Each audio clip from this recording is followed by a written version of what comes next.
अक्सर लोग बुरे वक्त में पैसों की तंगी से बचने के लिए इंश्योरेंस करवाते हैं। मगर क्या हो जब कोई धूर्त चालाक व्यक्ति इंश्योरेंस से मिलने वाले फायदे का इस्तेमाल गलत तरीके से उठाने लगे।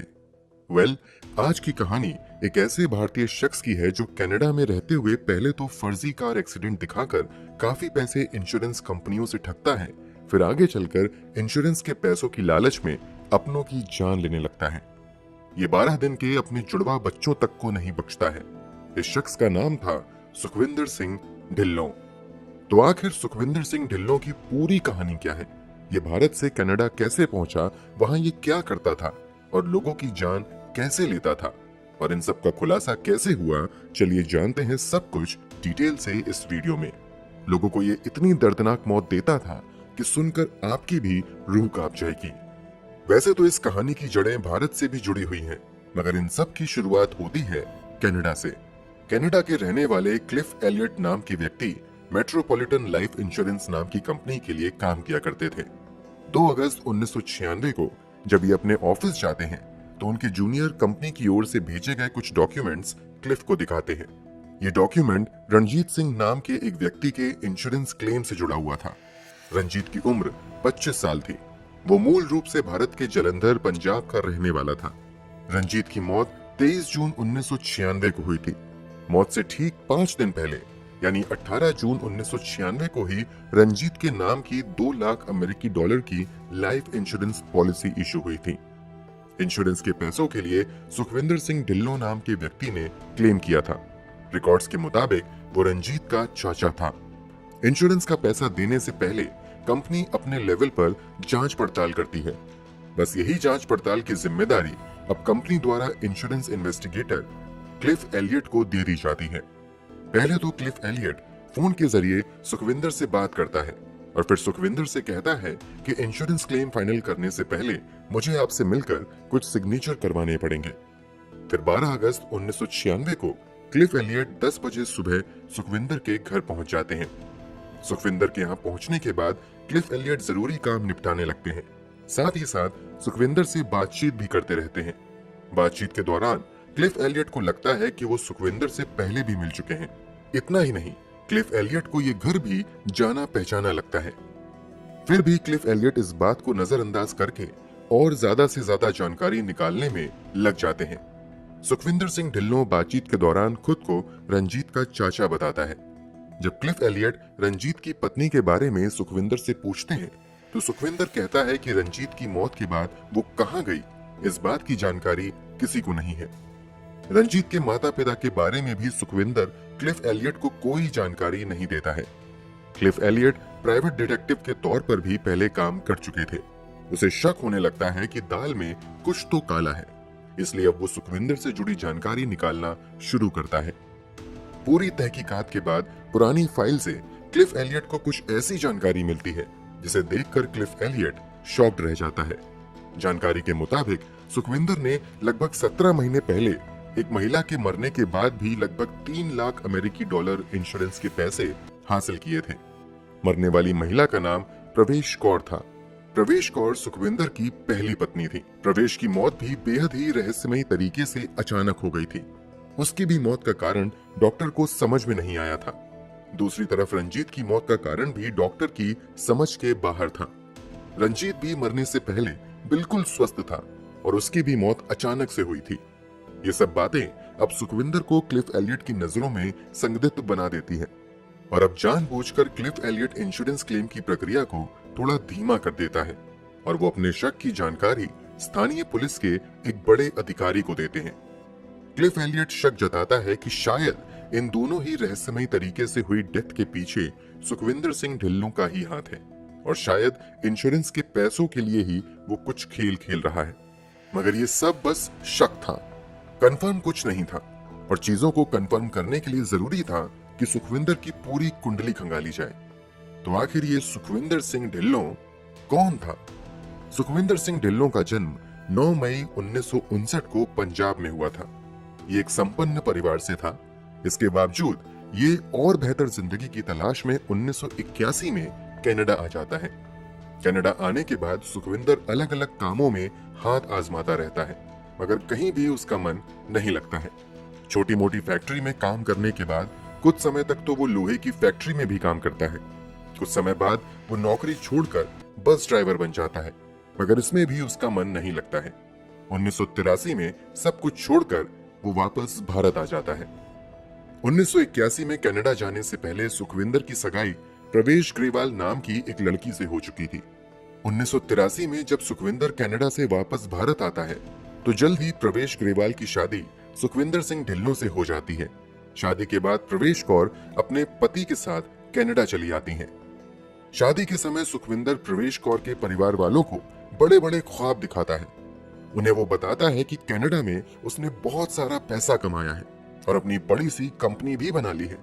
प्रवेश कौर भी बड़ी ही उम्मीद के साथ कनाडा आ जाती हैं कि यहाँ उसे बेहतर जिंदगी मिलेगी, मगर यहाँ तो हकीकत कुछ और ही थी। कनाडा में अब तक सुखविंदर फटेहाल स्थिति में रह रहा था। यहाँ वो मशरूम फार्म में मशरूम हार्वेस्टिंग का मामूली काम किया करता था। बहुत जल्द ही सुखविंदर की सच्चाई प्रवेश कौर को पता लग जाती है। सुखविंदर ने न सिर्फ झूठ बोलकर शादी की थी, बल्कि वो अब अपनी पत्नी के साथ मारपीट करना भी शुरू कर देता है और उसे भी जबरदस्ती काम पर भेजना शुरू कर देता है। मजबूर होकर प्रवेश कौर भी मशरूम फार्म में काम करना शुरू कर देती हैं। फिर इसके बाद एक के बाद एक कई और कामों में भी प्रवेश कौर हाथ आजमाती हैं। ये सब कुछ वो पति की जिद पर कर रही थी। इन सब के बीच प्रवेश कौर और सुखविंदर सिंह ढिल्लों के घर 2 बेटियों का भी जन्म होता है। समय के साथ पति पत्नी के बीच रिश्ते मधुर होने की बजाय और कड़वे होते जाते हैं। इन सब के पीछे का कारण था सुखविंदर का जरूरत से ज्यादा लालची होना। बस उसे पैसों की भूख थी। सुखविंदर सिंह ढिल्लों के इतिहास को खंगालने पर पता चलता है कि 1990 तक तो वो इधर उधर छोटे मोटे काम करके किसी तरह अपनी जिंदगी चलाता रहता है, मगर 1991 से ये फर्जीवाड़े की दुनिया में कदम रखता है और पहली बार 18 फरवरी 1991 को फर्जी इंश्योरेंस क्लेम का दावा करता है। दरअसल तब ये एक पेंट फैक्ट्री में काम करता था। एक दिन ये फर्जी चोट का बहाना करके दावा करता है कि काम करने के दौरान वो ऊंचाई से गिर गया है और अब उसे चलने फिरने में काफी मुश्किल हो रही है, इसलिए उसे वर्कर्स कंपनसेशन बोर्ड से मुआवजा चाहिए। इस दावे के बाद सुखविंदर सिंह को 1991 में लगभग $19,000 का मुआवजा मिलता है। ये रकम सुखविंदर के लिए काफी बड़ी थी। बस इसके बाद तो उसे इस बात की लत लग जाती है और फर्जी तरीके से वो अगले 4 सालों में $70,000 से ज्यादा की उगाही करने में कामयाब हो जाता है। अब तक सुखविंदर को ये बात तो समझ आ चुकी थी कि उसके लिए मेहनत करके पैसे कमाने से ज्यादा आसान फर्जी तरीके से पैसे कमाना है। अब वो फर्जीवाड़े के नए नए तरीके ढूंढना शुरू करता है। इसी दौरान उसे कार इंश्योरेंस के बारे में भी पता चलता है। अब सुखविंदर कार इंश्योरेंस में भी फ्रॉड का रास्ता निकाल लेता है और फर्जी तरीके से गाड़ियों का एक्सीडेंट करवाना और फिर गाड़ी डैमेज के नाम पर इंश्योरेंस क्लेम करना शुरू कर देता है। इस तरीके से 1994 तक लगभग 8 साल में 15 फर्जी एक्सीडेंट क्लेम करते हुए सुखविंदर $1,45,379 की एक्सीडेंट इंश्योरेंस क्लेम हासिल करता है। कमाल की बात तो ये थी कि सुखविंदर ने पंजाब में रहते हुए मुश्किल से 5वीं तक की पढ़ाई ही की थी। इसके बावजूद वो कनाडा में रहते हुए फर्राटेदार अंग्रेजी बोलना सीख गया था। अब सुखविंदर के पास इतना पैसा जमा हो चुका था कि वो अपना कोई बिजनेस कर सकता था। अक्टूबर 1994 में सुखविंदर यूज्ड कार के बिजनेस में हाथ आजमाता है। उसका ये बिजनेस चल निकलता है और ठीक ठाक कमाई करना शुरू कर देता है। वो कुछ समय बाद अपनी यूज्ड कार की डीलरशिप भी शुरू कर देता है, जिसका नाम अपनी छोटी बेटी के नाम पर अमन ऑटो रखता है। 1994 के दौर में ही सुखविंदर की मुलाकात रणजीत सिंह खेरी नाम के एक और भारतीय युवक से होती है। रंजीत की उम्र यही कोई 23 साल के आसपास थी। वो भी काम की तलाश में था। बातचीत के बाद रणजीत सिंह को सुखविंदर अपने साथ रख लेता है। दोनों मिलकर काम करते रहते हैं। इसी बीच आ जाता है साल 1995। 3 फरवरी 1995 को अचानक सुखविंदर सिंह की पत्नी प्रवेश की तबीयत बहुत ज्यादा खराब हो जाती है। वो उल्टियां करना शुरू करती है और उसका शरीर अकड़ने लगता है। उसका शरीर इतना ज्यादा अकड़ जाता है कि शरीर की हड्डी मुड़कर धनुष की तरह हो जाती है। तत्काल ही प्रवेश को अस्पताल ले जाया जाता है। प्रवेश से पहले आज तक अस्पताल वालों ने किसी भी मरीज को इस तरीके की हरकत करते हुए नहीं देखा था। डॉक्टर के लिए भी ये अजूबा केस था। डॉक्टर को ना तो प्रवेश कौर की बीमारी समझ आती है और ना ही कुछ उचित इलाज ही समझ में आता है। फिर भी अपने अनुभव पर डॉक्टर इलाज शुरू करते हैं। इसके बावजूद प्रवेश कौर कोमा में चली जाती हैं और फिर 4 दिन बाद उसकी मौत हो जाती है। पोस्टमार्टम रिपोर्ट में कुछ भी संदिग्ध नहीं मिलता है। काफी कोशिशों के बावजूद डॉक्टर की टीम डेथ के रूट कॉज का पता लगाने में नाकाम रहती है। प्रवेश कौर का विसरा सुरक्षित रख लिया जाता है। फिर उसकी बॉडी को अंतिम संस्कार के लिए दे दिया जाता है। अंतिम संस्कार के कुछ ही दिनों बाद सुखविंदर सिंह ढिल्लों प्रवेश कौर के इंश्योरेंस के पैसों के लिए क्लेम करता है। क्लेम प्रोसेस की जांच के लिए क्लिफ एलियट ही आते हैं। सारी जांच पड़ताल में सब कुछ नॉर्मल ही लगता है और फाइनली सुखविंदर को कुल मिलाकर $3 लाख का क्लेम मिल जाता है। इन सब खुलासों के बाद कनाडा में इस मामले की जांच कर रही टीम भारत आती है तो यहाँ कुछ और चौंकाने वाले खुलासे होते हैं। खुलासे के मुताबिक पहली पत्नी प्रवेश कौर की मौत के कुछ ही दिनों बाद सुखविंदर सिंह भारत आता है और यहाँ पहले ये सरबजीत कौर बराड़ नाम की एक महिला से शादी करता है। फिर चुपके से तीसरी शादी खुशविंदर प्रीत कौर तूर नाम की महिला से कर लेता है। इन दोनों ही शादियों में सुखविंदर दहेज के रूप में कोई सामान नहीं लेता है, बल्कि ससुराल वालों से कहता है कि वो शादी के बाद कनाडा जाकर ही रहेगा। पत्नी भी साथ ही रहेगी तो ऐसे में सामान लेकर क्या ही करेगा, इसके बदले उसे पैसा दे दिया जाए। सुखविंदर के ससुराल वाले ऐसा ही करते हैं। दोनों ही शादियों से सुखविंदर को काफी अच्छा पैसा मिलता है। अब कुछ समय तक तो सुखविंदर सिंह भारत में ही रहता है। इसी बीच सरबजीत कौर बराड़ प्रेग्नेंट हो जाती हैं और 2 जुड़वा बच्चों को जन्म देती हैं। इधर सुखविंदर को भारत में रहते हुए काफी समय हो चुका था और अब वो कनाडा वापस जाना चाहता था, लेकिन समस्या ये थी कि 2 पत्नी और 2 जुड़वा बच्चों को कनाडा लेकर कैसे जाए। इसलिए वो अब इन लोगों से पीछा छुड़ाने का प्लान बनाता है और चुपके से अपने दोनों जुड़वा बच्चों को कुछ जहरीला पदार्थ खिलाकर मार देता है। हालांकि इस बात का खुलासा आगे की जांच में होता है। मृत्यु के समय तो परिवार वाले यही समझते हैं कि बच्चों की मौत अचानक से किसी बीमारी से हुई है। इतना ही नहीं, कनाडा वापस जाने से पहले 1996 में ही ये अपनी तीसरी पत्नी खुशविंदर प्रीत कौर तूर को भी धोखे से वही रहस्यमयी जहरीला पदार्थ देकर उसकी भी हत्या कर देता है। परिवार वाले उसकी भी मौत को नेचुरल मानकर अंतिम संस्कार कर देते हैं। 2 बच्चों और तीसरी पत्नी से पीछा छुड़ाकर बड़े आराम से सुखविंदर अपनी दूसरी पत्नी को ये कहते हुए कनाडा निकल जाता है कि बहुत जल्द उसे भी वो अपने साथ लेकर कनाडा जाएगा। कनाडा वापस आने के बाद सुखविंदर एक बार फिर से अपनी यूज्ड कार के बिजनेस में लग जाता है। इसी बीच सुखविंदर को एक दिन एक बड़ी जमीन की डील मिलती है। सुखविंदर का सपना था कि वो एक अपना बड़ा सा गैराज खोले और अपने बिजनेस को बड़े लेवल पर बढ़ाए। उसके लिए एक बढ़िया सी जमीन की जरूरत थी। ये जमीन खरीदने का ऑफर सुखविंदर को मिल चुका था, मगर समस्या ये थी कि कुछ पैसे कम हो रहे थे। फर्जी तरीके से इसने काफी पैसे कमाए थे। कार बेचकर भी इसके पास अच्छा खासा पैसा जमा हो चुका था, मगर अब भी जमीन के लिए कुछ पैसे कम पड़ रहे थे। इसलिए अब ये पैसों के जुगाड़ में लग जाता है, मगर लंबे समय तक पैसों का कहीं से भी बंदोबस्त नहीं हो पाता है और एक के बाद एक कई बार जमीन की डील की फाइनल डेट को बढ़ाना पड़ता है। जब कहीं से सुखविंदर को पैसों की मदद नहीं मिल पाती है तो वो एक खतरनाक प्लान बनाता है और फिर साजिश के तहत एक दिन गाड़ी के इंश्योरेंस के बहाने अपने पार्टनर रंजीत को इंश्योरेंस कंपनी के ऑफिस में लेकर जाता है। यहाँ आकर सुखविंदर जानबूझकर गाड़ी के इंश्योरेंस की बात करते करते पर्सनल इंश्योरेंस की बात निकालता है और फिर गाड़ी की बजाय अपना और अपने पार्टनर रंजीत का $1-1 लाख का पर्सनल इंश्योरेंस करवा लेता है। यहाँ सुखविंदर रंजीत को समझा देता है कि हम दोनों साथ में बिजनेस कर रहे हैं। अगर दुर्भाग्य से मेरी मौत हो गई तो वो पैसा तुम ले लेना और बिजनेस में लगा देना, और अगर तुम्हें कुछ हो गया तो वो पैसा मैं ले लूंगा और बिजनेस को बढ़ाऊंगा ताकि बिजनेस ना डूबे। रंजीत सुखविंदर की जाल में उलझ जाता है और इस इंश्योरेंस पॉलिसी के लिए हामी भर देता है।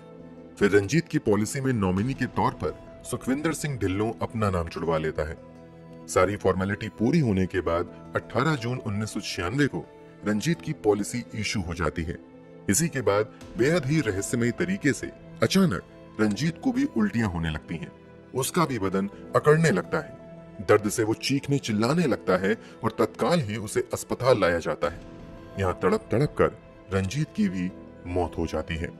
रंजीत की मौत के कुछ समय बाद सुखविंदर सिंह ढिल्लों रंजीत के नाम पर जारी हुए इंश्योरेंस का क्लेम फाइल करता है। इतनी जानकारी बाहर आने के बाद कनाडा से एक टीम भारत जांच करने के लिए आती है और पूरी कागजी कार्यवाही पूरी करने के बाद बच्चों के शव को बाहर निकाला जाता है और फिर उसे भी जांच के लिए भेजा जाता है। दूसरी तरफ कनाडा में भी रंजीत और प्रवेश का जो विसरा सुरक्षित रखा गया था उसे भी और गहराई से जांच के लिए आगे भेजा जाता है। भारत में हुए जांच में बच्चों के शरीर में काफी अधिक मात्रा में एक खतरनाक केमिकल पाया जाता है, जबकि बच्चों की मां दावा करती है कि उसने बच्चों को कोई दवा नहीं दी थी। दूसरी तरफ कनाडा में प्रवेश और रंजीत के विसरा रिपोर्ट से खुलासा होता है कि उनके शरीर में खतरनाक लेवल में स्ट्रिक्नीन नाम का जहर पाया गया है। इन सब खुलासों के बाद फाइनली 1997 में सुखविंदर सिंह ढिल्लों को हिरासत में ले लिया जाता है और उससे पूछताछ का सिलसिला शुरू होता है। शुरू में तो ये सभी मौतों में अपने हाथ से इनकार करता है, मगर जैसे जैसे जांच आगे बढ़ती है सुखविंदर सिंह का गुनाह सामने आने लगता है। खुलासे के मुताबिक एक दिन सुखविंदर अपनी पत्नी के खाने में स्ट्रिक्नीन मिला देता है, जिससे तड़प तड़प कर उसकी मौत हो जाती है। उसने साजिश के तहत ही पत्नी की जान लेने से पहले उसका इंश्योरेंस करवाया था। रंजीत के बारे में खुलासा होता है कि वो कुछ थकान की शिकायत सुखविंदर से करता है। सुखविंदर पहले से ही मौके की तलाश में था, इसलिए जैसे ही रंजीत थोड़ी सी थकान के बारे में बात करता है वो उसे एक टैबलेट दिखाते हुए कहता है कि ये जादुई टैबलेट है, इसे खाते ही काफी ताकतवर फील करोगे, यहाँ तक कि इससे तुम्हारी सेक्सुअल पावर भी बहुत ज्यादा बढ़ जाएगी। रिपोर्ट्स के मुताबिक सुखविंदर के ये कहने पर रंजीत वो टैबलेट ले लेता है, फिर सोने से पहले वो दवा खा लेता है और कुछ पल पत्नी के साथ बिताता है। मगर इसी के बाद उसकी स्थिति बिगड़ना शुरू होती है और इस तरीके से तड़प तड़प कर ये भी मर जाता है जैसे सुखविंदर की पत्नी प्रवेश कौर की मौत हुई थी। भारत में उसने अपनी तीसरी पत्नी को भी सरदर्द की दवा के नाम पर यह जहर देकर मौत के घाट उतारा था। यह हत्या उसने बस पीछा छुड़ाने के लिए की थी, क्योंकि भारत में ना तो बच्चे की मौत पर और ना ही सुखविंदर की तीसरी पत्नी की मौत पर किसी को शक हुआ था और ना ही कोई रिपोर्ट दर्ज हुई थी। इसलिए भारत में तो सुखविंदर पर कोई केस नहीं चलता है, मगर कनाडा में उस पर फर्स्ट डिग्री मर्डर का चार्ज लगता है और फाइनली 2001 में उसे रंजीत और प्रवेश कौर की मौत का दोषी करार दिया जाता है। अदालत द्वारा सुखविंदर सिंह ढिल्लों को 25 साल की जेल की सजा सुनाई जाती है। कोर्ट द्वारा यह भी साफ कर दिया जाता है कि 25 साल से पहले सुखविंदर को पेरोल भी नहीं मिलेगी।